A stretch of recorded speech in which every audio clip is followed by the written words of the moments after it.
This story is from the subreddit True Scary Stories and it is titled, What is your scariest Valentine's Day experience or encounter? I had mine a year ago that I still can't forget. My friend had set me up with one of her work friends as I was single and really had nothing to do for Valentine's Day. She confirmed everything beforehand with the both of us and arranged us a full on date. She booked a restaurant reservation for us and everything, and I was quite thankful to her for thinking about me that much. Anyways, fast forward to Valentine's Day, me and my date were going to meet up at the restaurant for the first time. I had seen pictures of my date, so I knew what they looked like. We hadn't directly contacted or talked to each other before that because my friend wanted it to be a very blind date experience. This is why she did all the arrangements for us. It was around 8 p.m. on Valentine's night that we met up at the restaurant, and my friend just actually drove me to the restaurant. Fast forward, I had a great time, and by the end, my date decided to drop me off at my place as I didn't come in my own car. I agreed, and off we went. My place at the time was a rental where I was sharing a house with four other housemates. It was a relatively big house, so four people living there didn't feel crowded at all. The house was down this dark road, the ones you see in horror movies that are surrounded by nothing but deep, dark forest. Yeah, that was my way to my place, so at night the road used to get quite scary, even for me. Anyways, as my date was driving, we talked about how nice the night was and we should meet up again for another date. I was excited to hear that and agreed. As we were just chit chatting while on the scary road, we saw this woman standing at the left side by the forest, just waving her hands erratically at us. There were no other cars on that road.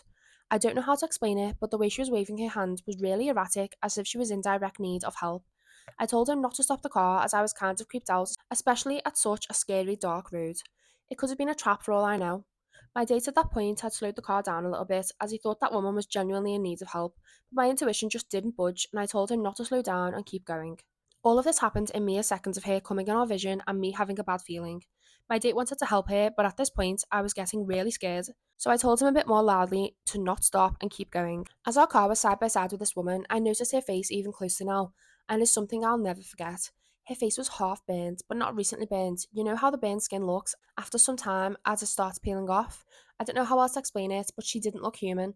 Her waving looked very human, but her face didn't.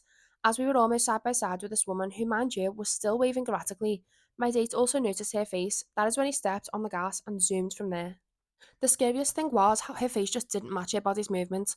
Like from afar, she looked like someone waving the car very panicky, but when we noticed her face, even when we were right next to her, her face looked expressionless and not panicky, but she still didn't stop waving even when we sped up. I remember looking back through the mirror and she was still waving to us till she vanished from our sight. You know, when you have bad feeling about something in your gut, you should listen to it.